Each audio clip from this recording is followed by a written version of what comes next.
जय माता दी फ्रेंड्स, मैं हूं आपकी शिखा। वेलकम करती हूं आप सभी लोग का अपने दोनों बहनों के चैनल पे। तो आज एक बहुत ही धमाकेदार बाराती गारी गीत लेके हाजिर हूं। कैसा लगेगा आप सभी लोग को प्लीज अपनी राय कमेंट बॉक्स में शेयर कीजिएगा।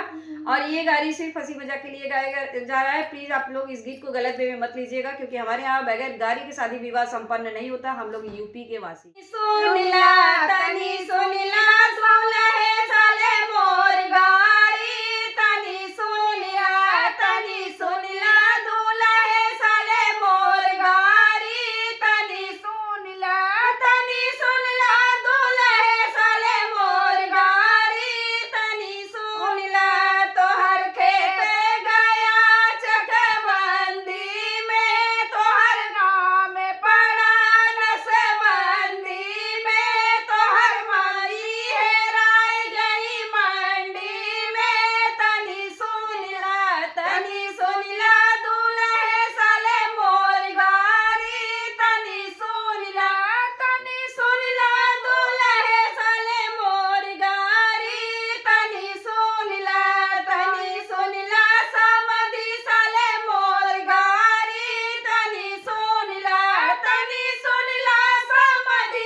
फ्रेंड्स, गीत कैसा लगा कमेंट बॉक्स में शेयर कीजिएगा और अपना ढेर सारा प्यार दुलार आशीर्वाद दीजिएगा। तो इसी के साथ वीडियो को एंड करती हूँ। मिलते हैं नेक्स्ट वीडियो में, तब तक के लिए बाय बाय फ्रेंड्स। एक बार प्रेम से बोलिए जय माता दी।